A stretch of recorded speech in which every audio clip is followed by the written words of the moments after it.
What's up, everybody? Joe Troyer again, and I hope you guys enjoyed the last video here in our little series and kind of the intro video, if you will. We called that obviously Lessons Learned Building a Seven-Figure Agency in 4 months.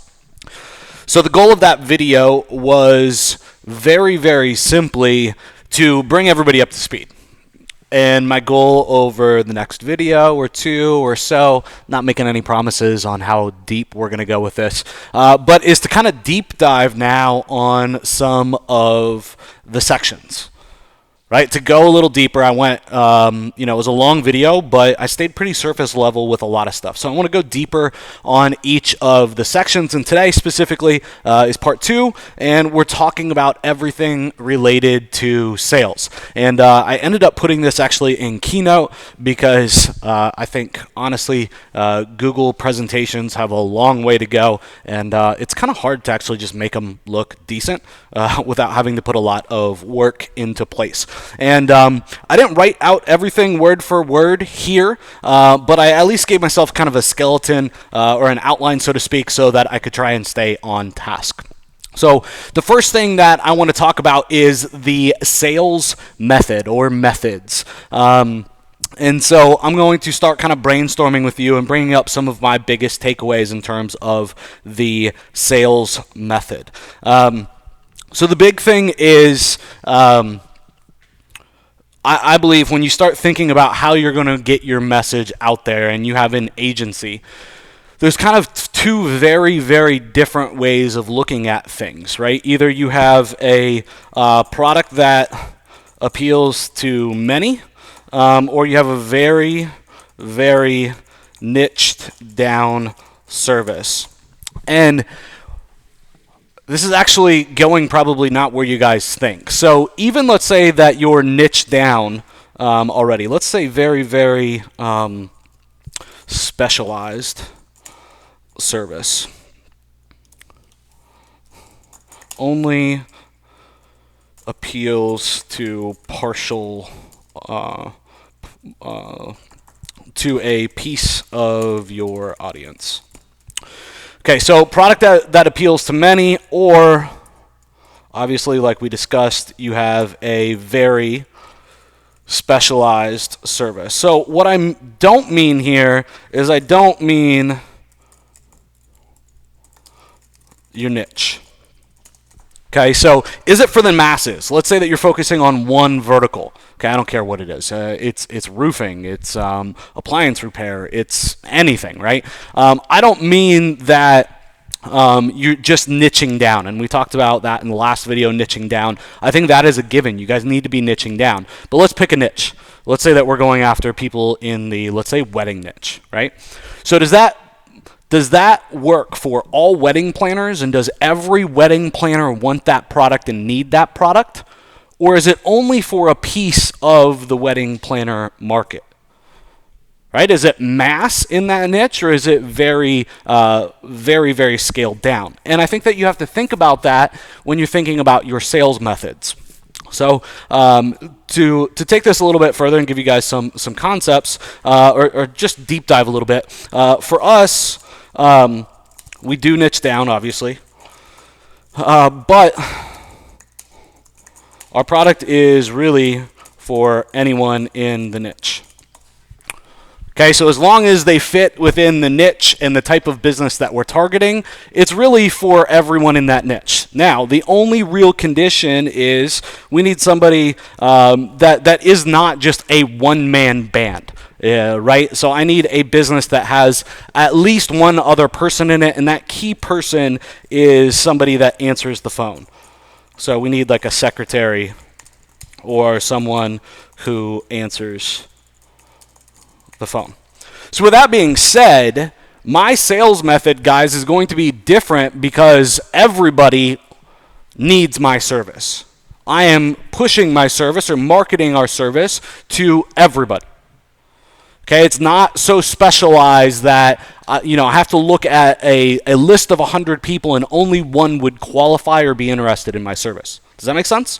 So because of that, my sales method is different than a lot of people's sales method would be. Okay, we do niche down, but our product is for anyone in the niche. And we talked in the last video about getting as close to solving the problem as you really can. Okay, again, understand that nobody gives a shit about what you do. They don't care that you do social media. They don't care that you do Facebook ads. They don't care that you do YouTube marketing or video marketing. They don't care that you do Google Maps, right? AdWords, PPC, whatever it is, they really don't care. Okay, they want to know what's in it for them, right? And what's in it for them is more customers. The more you can explain that and bring the customer up to speed, and the closer that you can get to it just being a no-brainer offer of you essentially getting as close to just selling them new customers as possible, okay, the better your sales marketing and your sales initiative is going to be, okay? And the easier your sales method is going to be as well. So, for me, everyone in the niche qualifies, okay? Or let's say 90% plus. Whoop, not 905 plus. So 90% plus, okay? So I want to talk to you guys about what that means, okay? So we sell pay per call leads, okay?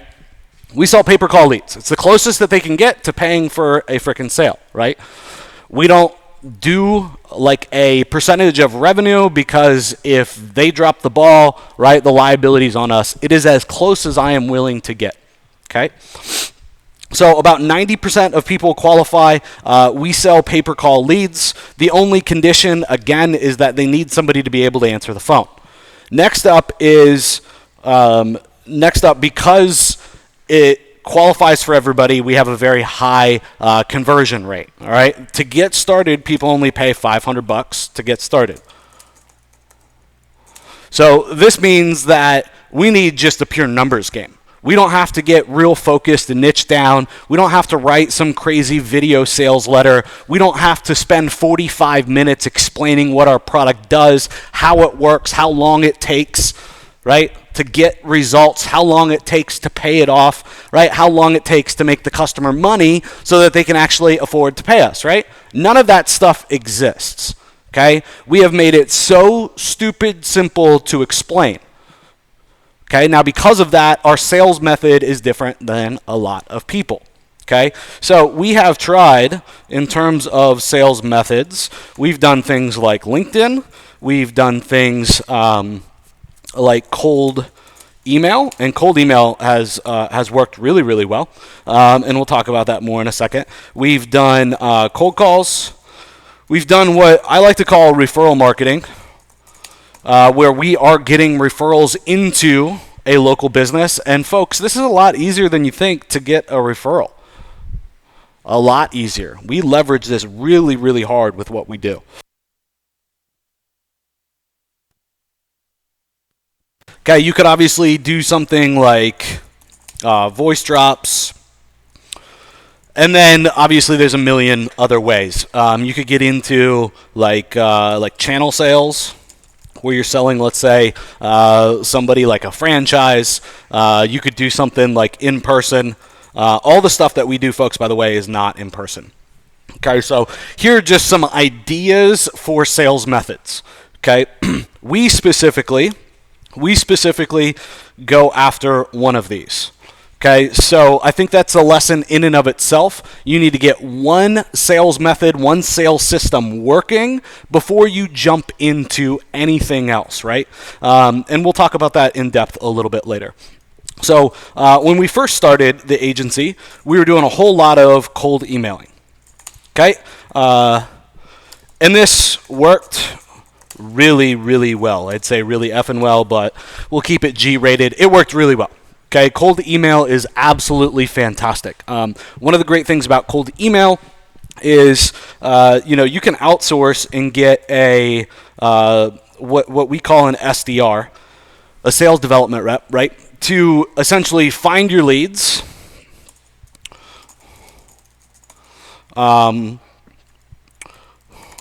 put them into your cold email platform, and put them on the automation sequence.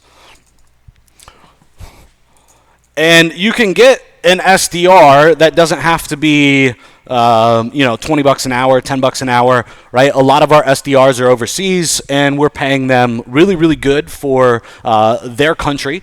But for us, it looks like anywhere from like $3 to $6 an hour, right, for an SDR. And that gives us a lot of leverage, right? It's cheap to do. It's not hard to set up. It's just the same process over and over and over and over. And processes like that are very good to outsource to people like virtual assistants, right? Because we can train them quickly and get them up to speed, and they just repeat the task, right? That's their job. So cold email worked really, really well. Let's see here. With our cold email campaigns, we could easily book 5 consults or demos. So consults and demos basically is the time that we get to pitch our product or service, right? It's the let's set up a time to chat and see if this is right for you. So a demo or a consult is that time where you're actually taking the product or your product, you're talking about your product to the prospect, right? You're taking them through the cycle and showing them what it is that you do. So this worked really, really well, and we do about 5 of these a week. Okay, we got this process going really, really well, and then we introduced a new test, a new funnel. So we kept this funnel going, kept it working, and we introduced a new funnel.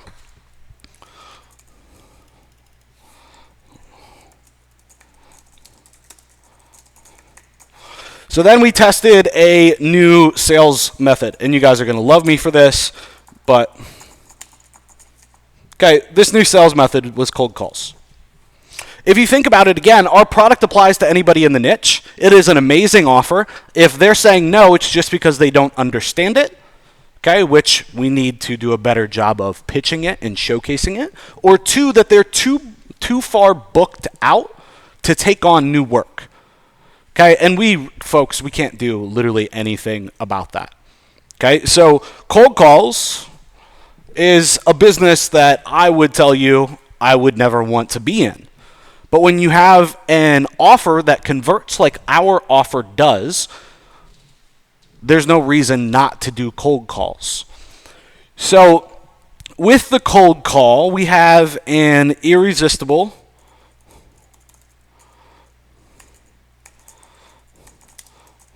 and I can't spell. We have an irresistible offer. Again, our offer applies to 90% of the niche. We have amazing case studies. So we're talking about, the example I gave was a wedding planner niche. But we have examples in our vertical that we're going after where we've been able to showcase anywhere from 700 to 1100% ROI on buying leads or incoming calls from us. Okay, and they only pay when they get a valid phone call, obviously.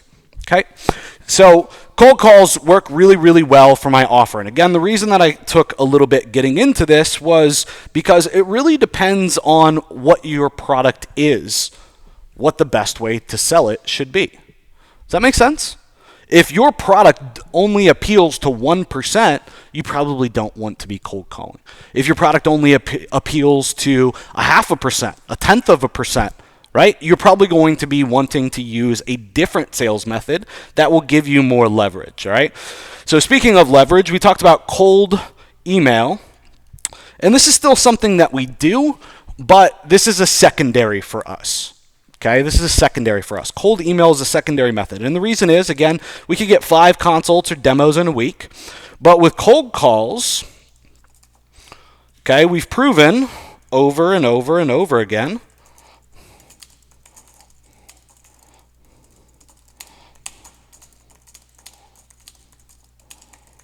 that we can set 5 consults or demos in 2 hours. Right? What used to take us a week, right, with cold email, now we can do in 2 hours. right? So let's say that we are only making outbound calls a day with our team for, let's say, 4 hours per person. Okay, folks, that's 20 consults set per day. Okay, so which one is more effective and is going to give us more leverage? The cold calls. Okay, definitely the cold calls. So, the cold calls are the key. And we have a unique way of doing this, and I'm not going to get into all that detail right here, right now, but we have a unique way of doing this where it doesn't feel so much like a cold call, okay? So we actually get a referral into the company, okay? And then we use that to get through the gatekeeper, right? And to get to the decision maker. And we use that referral so that the gatekeeper will hear us out without being prejudged, right? Right? That they'll give us 2 minutes to give them our shtick or tell them what we're all about and ask them to speak in the future. So the keys to replicating my success here are pretty simple. And I want to share with you guys some big takeaways from this. So number one, whenever you're having people cold call, or you're doing cold email, give them the word-for-word script.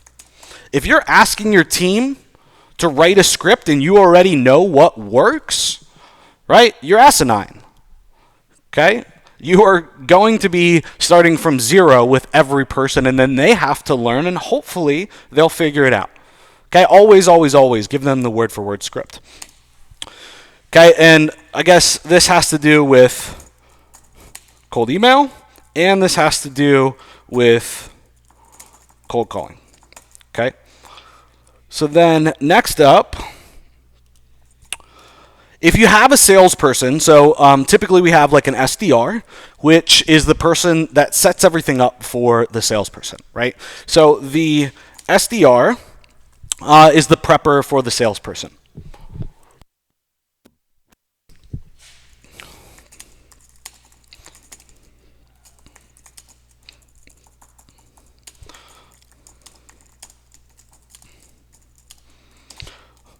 So the takeaway is always have someone helping your salesperson. Okay, I don't say this to be rude. We pay these people very fairly, but an SDR, for example, they're worth their weight in gold in our business. And let's say that we pay them $6 an hour, and our closer is getting paid commission only on the deals that he closes, right? Our closers could be making, let's say, $500 to, let's say, $1,000 in a day, okay? And our SDRs are $6 per hour, okay? When you see those numbers, you need to keep people specialized, right? Keep your SDR doing SDR activities. Keep your salesperson doing sales activities, right? Split that up, okay? For God's sake, please, okay? Split that up.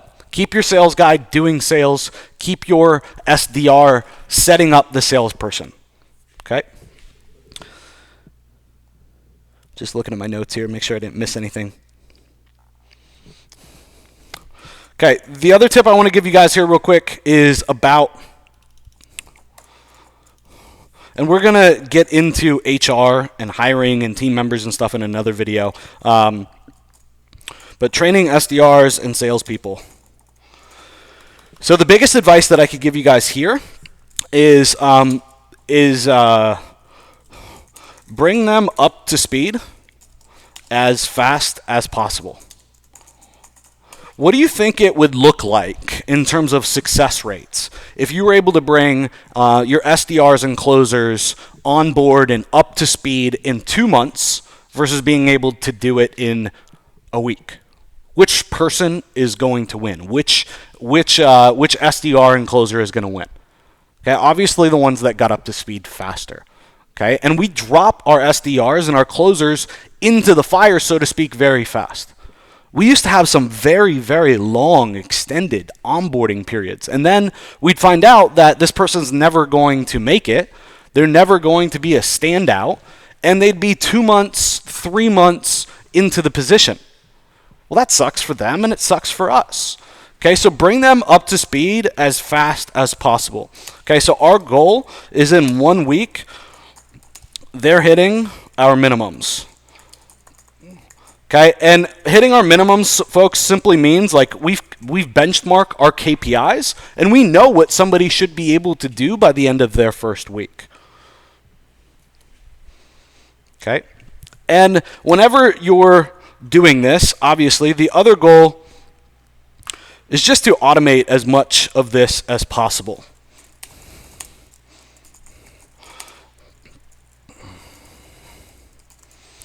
Okay, so you should have some type of new onboarding or new hiring or new hire onboarding doc. Okay, where it's like, here's everything that you need to know. Okay, and here's how fast you need to do it, and here are our expectations. So what you need to know, how fast to do it in, our expectations. Okay.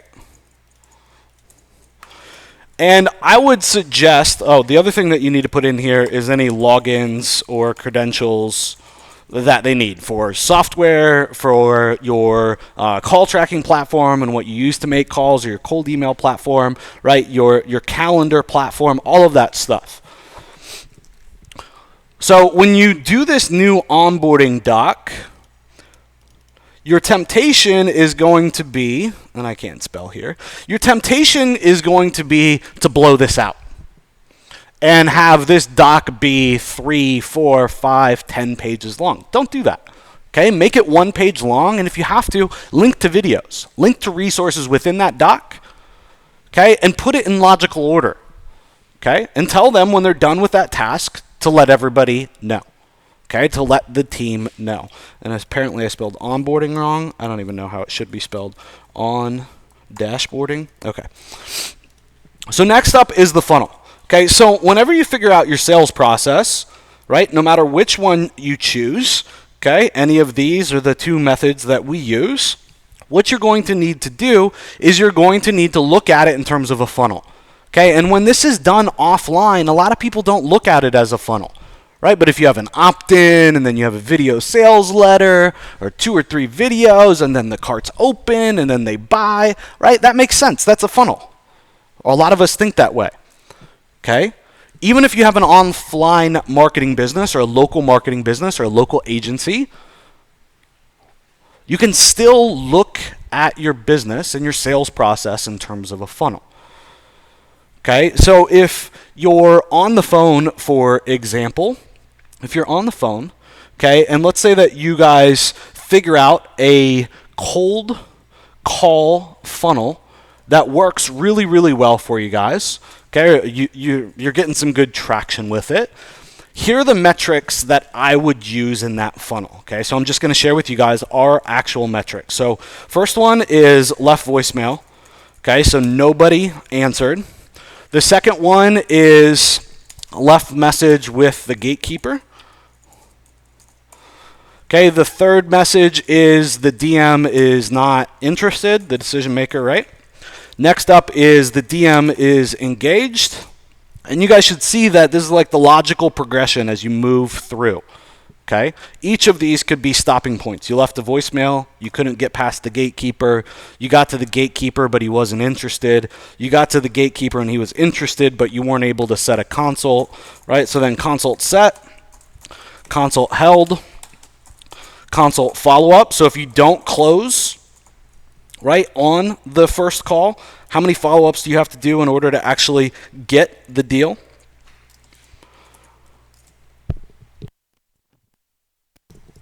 And then last is consult closed. And you guys should know the numbers to this funnel. It's not good enough to just have the funnel and be tracking it, but you guys need to know what your numbers look like. Okay, and again, some of this stuff, guys, it stacks upon each other, right? So when you're training people and they're coming in and they have a new hire onboarding doc and they have their expectations set for week 1 and week 2, what do those expectations come from in terms of their results? They come from the funnel. What do our numbers look like? right? Last week when we hired somebody, right, and they came through this funnel, or a month ago or 2 months ago, this is what their numbers look like. Okay, now that's the expectation for everybody moving forward. You have a benchmark. Okay, so I can tell you some highlights of these. We close on average about 35% of our consults. Most of the time, we're not following up with people because our close rate is so high. We're either disqualifying or getting a hard no. We do have some follow-up, but not nearly as much as you would think because of our incredible offer, our irresistible offer, right? Next up is consult held. So we have about a 30%, and I'm just throwing out rough numbers for you guys so you guys have some ideas, about a 30% hold rate. So when we set a consult, it actually holds. The consult set is kind of a tricky one. So I'll talk to you guys about this one. The set rate is going to depend on how technical you get with a set. Okay, and we're starting to really tighten up on our set rates or on our set script. So when we're setting it, we make sure and ask the person, are you going to be around by a computer?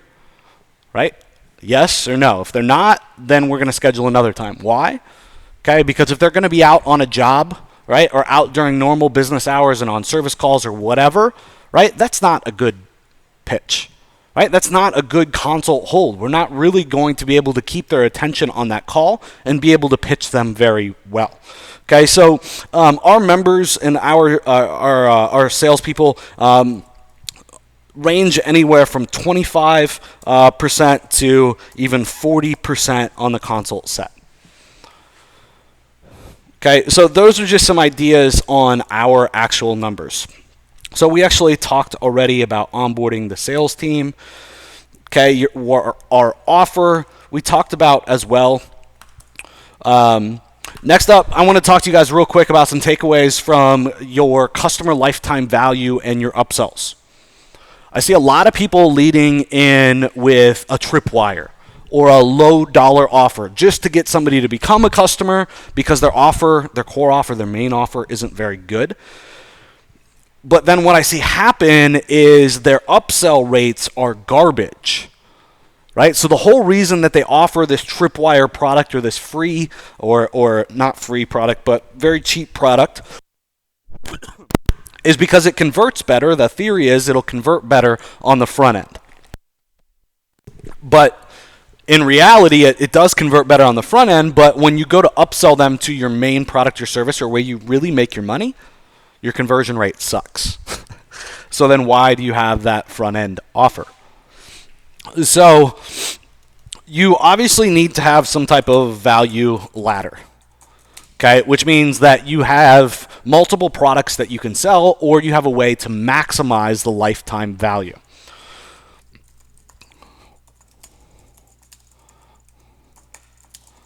Okay, these are kind of a given, guys. You have to have a value ladder and you have to have a way to maximize the lifetime value. So with us in selling leads and selling calls, the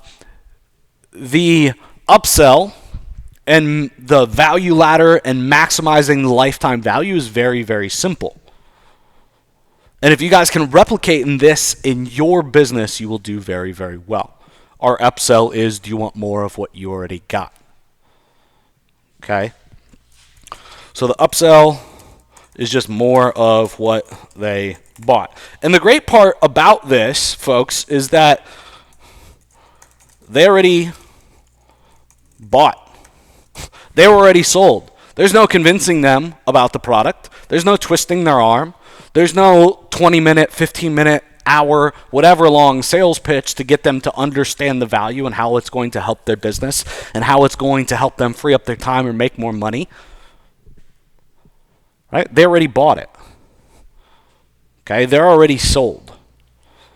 Okay? So if you can make your upsell just be more of what you sold in the first place, you'll do really, really well because it'll uncomplicate your funnel.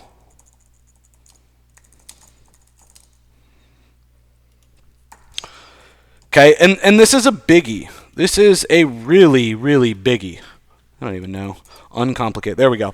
This is a biggie. I see a lot of people, and guys, I've been there. I've done that. I've done this in many business, just not in my agency, but I've overcomplicated our funnel. I've had 10 different products that I could offer. I got some front-end offers, I got some core offers, I got some big back-end offers, and now I got offers laying everywhere, support for all of it. If they buy this front-end offer, then what do they buy as the upsell? And it just becomes extremely, extremely complex. And when things become complex, what typically happens?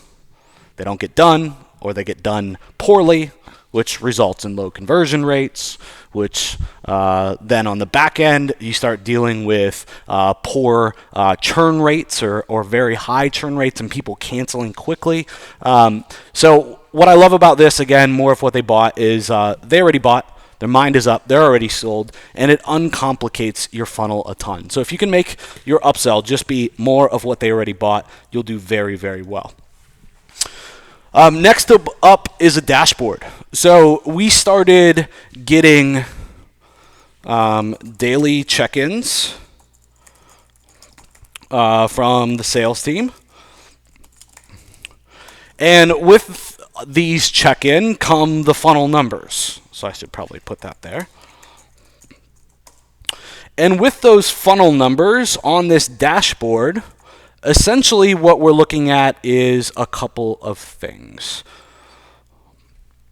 So we are looking for top 5,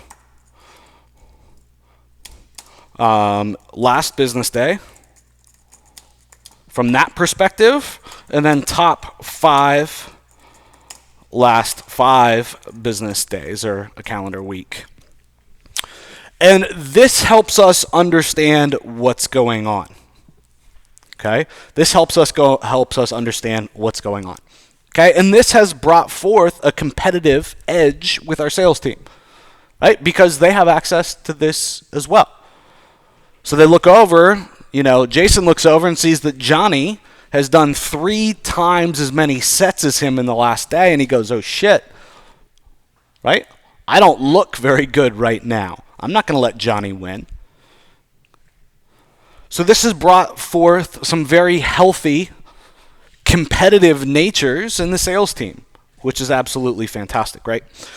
The other thing that we've done with these check-ins is we have automated.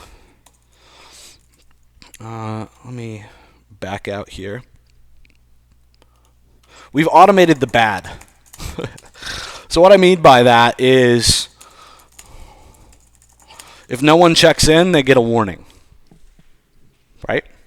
If somebody doesn't check in a second time, our team leader finds out about it. Our sales manager finds out about it. Somebody misses it a third time, right? I find out about it. Okay, and so we have that system automatically done so nothing slips through the crack.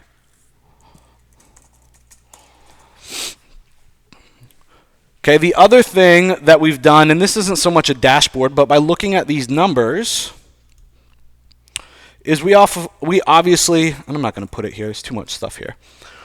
We run contests as well. So contests are obviously good for sales teams. It's good for anybody to shoot for a goal, to break your goals, to even if you don't completely hit the goal, to do better than you were doing before, right? To reshape what's possible.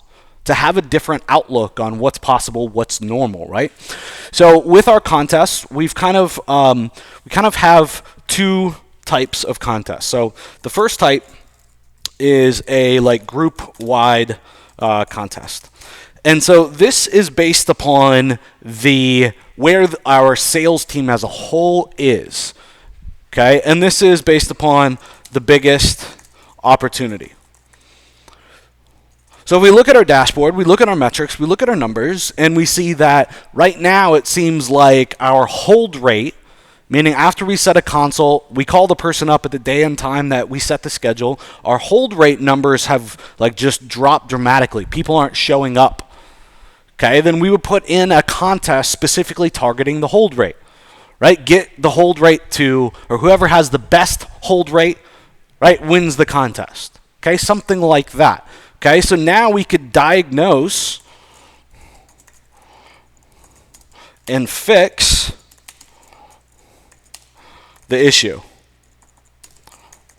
or the biggest opportunity.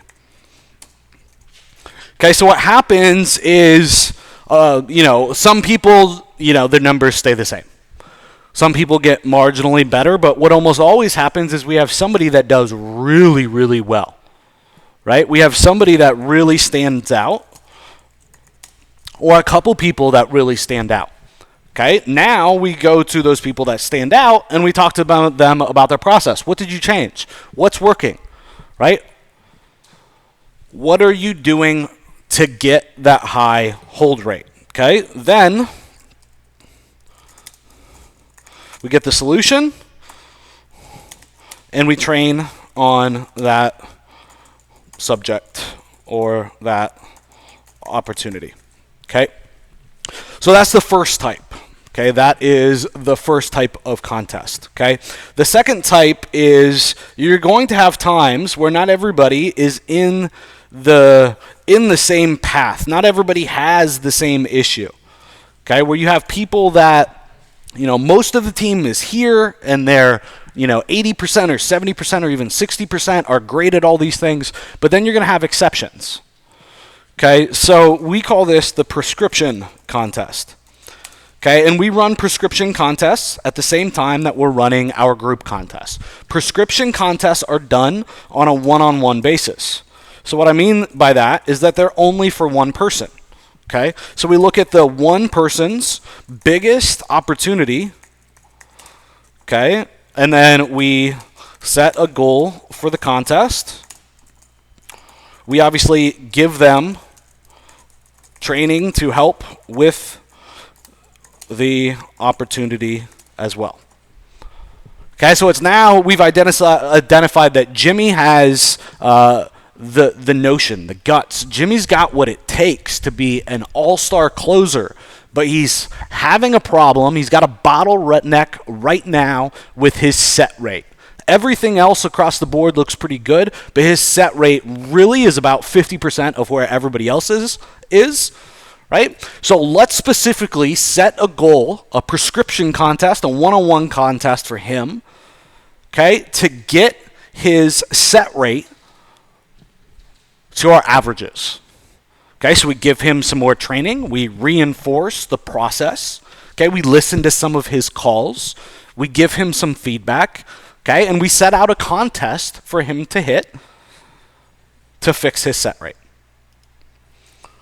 So I hope you guys are liking this. This is some of the best stuff, some of my biggest takeaways from the entire sales process.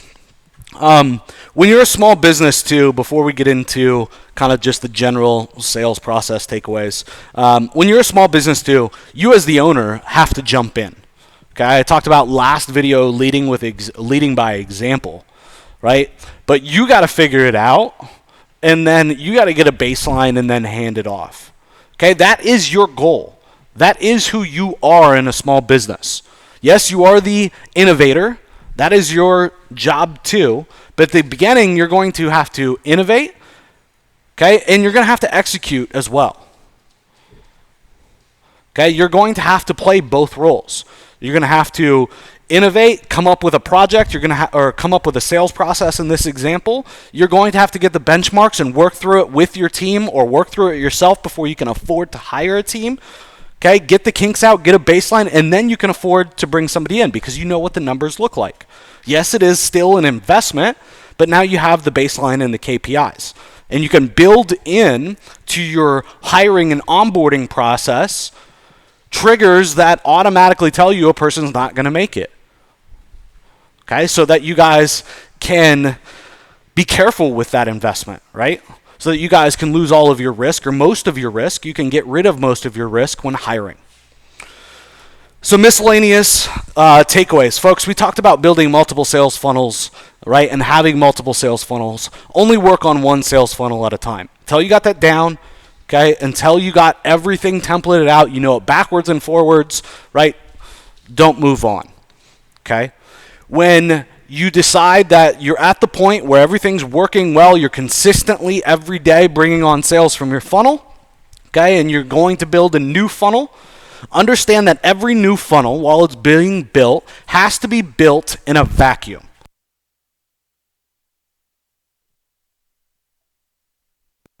The goal of this new funnel is to beat the control. The control is your existing best funnel. We only ever work on one new funnel at a time, okay? And we only test new funnels, again, after we already have a control. We never ever do more than one test at a time, and we involve as little or few people in our new funnel test as possible. It's not like, everybody stop what you're doing, what's already working, and come over here and we're going to try this new funnel. No. Right? We got to keep that consistency coming in. So we'll take over a SDR and we'll take over a closer.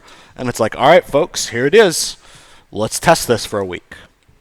Okay? Oh, it's going well, but we're not quite there yet. All right, well, let's run it for another week, right?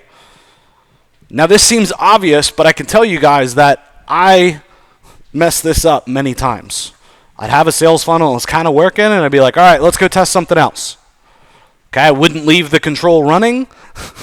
Okay, I'd say, all right, team, let's go over here. Let's do this other thing now. I just heard about these cool freaking voice drops, or I just heard about this cold emailer. I just heard about whatever, right? Let's try this. Okay, so I hope that this helps.